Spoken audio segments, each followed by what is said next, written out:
Well, Wisty and his fucking channel, he likes to roll the dice. He decided to put the Baroness on the top of his list and everyone gave out shite. Gave out shite.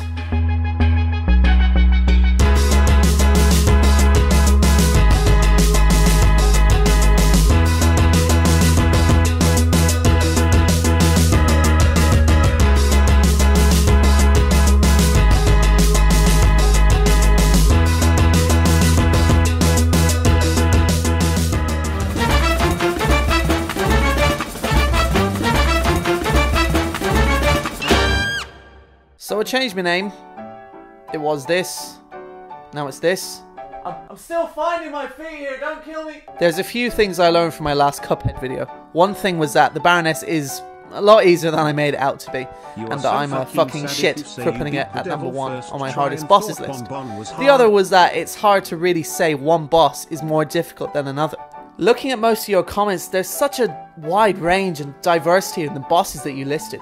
Plus a lot of tutorials, so henceforth I officially changed my number 1 pick to the tutorial.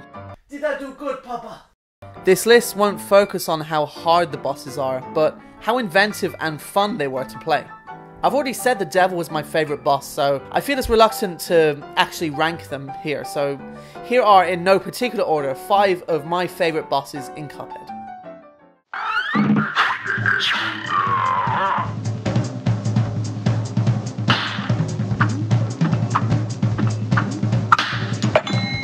The more I think about it, the more I think King Dice should have been the final boss that you face. The boss of, you know, the casino after all.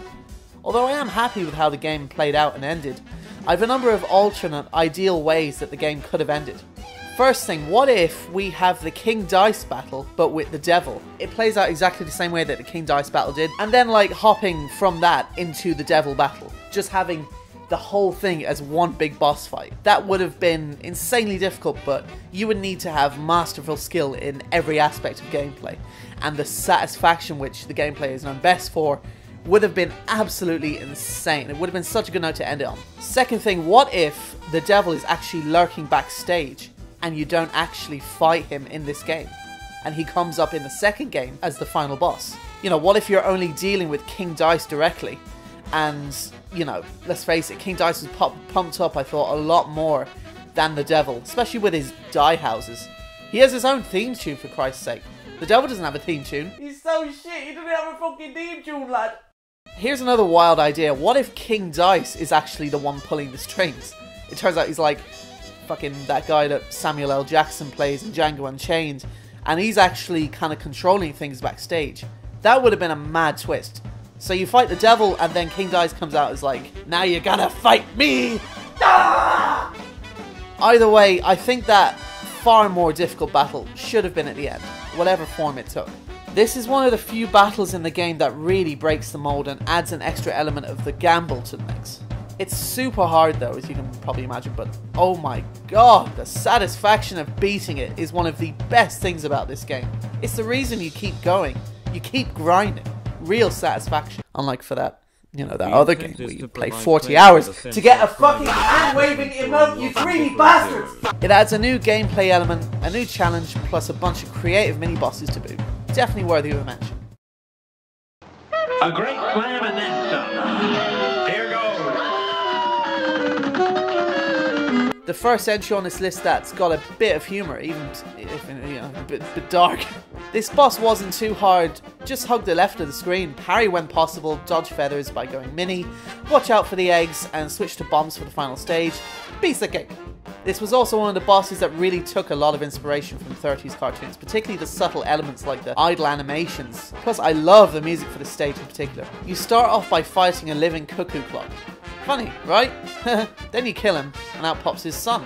Then he comes back on a stretcher where he barfs just an array of random shit up at you. And once you beat him then, the medics decide to engage in a bit of cheeky cannibalism. Standard. I really like this boss. He's probably my favourite flying boss too. Moving along. A great slam and then some. Here goes. This boss is more than deserving of a mention, purely because this is the only fight in the game where it's directly against a human being. Not a blimp or a pirate on a boat, but just a plain old person. an actress. And much like everything else in this game, there's so much to love going on in the background. No pun intended, but this boss just has so much character, so much personality, despite it being such a somewhat plain battle.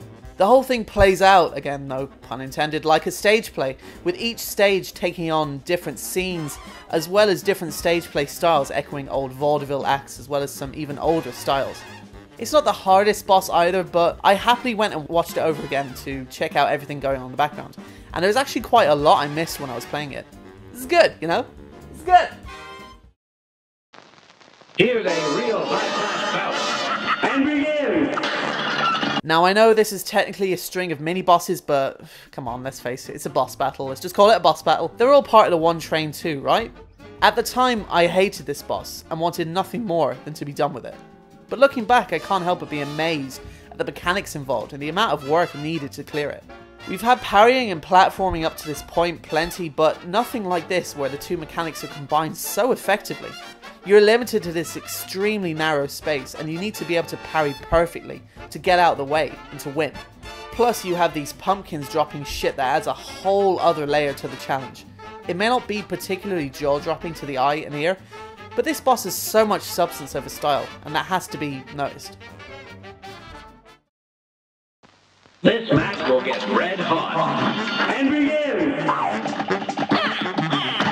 I love this little guy to bits, despite his political differences. This boss has it all. Cool visuals, a fair challenge, and a killer soundtrack to top it off. It also gives you a challenge whilst not being too hard, and I got a good solid laugh out of it. You fight this mouse soldier. Seems cute and easy considering you're up against a glorified tin can, but what's that going on in the background? Are those eyes? What? Who's looking at? What?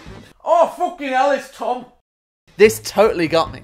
As with every boss fight, which kind of works against it, I was so wrapped up in the battle that I wasn't really paying attention to the background. So this big ass mouth just totally surprised me and I was laughing so hard that I died. In the game, obviously. It just changes the battle entirely and I loved it. Plus the little super confusing twist at the end that I still can't work out was awesome. Seriously though, what the fuck? Was he swallowed then took control? Was there another mouse that he was in control of? Were you fighting a robot mouse? Quick! Someone call game theory! So those are 5 of my favourite bosses in Cuphead, again in no particular order. I do plan on making a follow-up where I talk about more bosses and more aspects to Cuphead. Honestly, probably my favourite game this year. Or at least up there in the top 5. You know, there's loads of good games this year. What did you think of my list? What bosses were some of your favourites? Please let me know in the comment section down below. I love the response on the last video. I'd love to see that kind of response on this video too. And I hope that you like this video.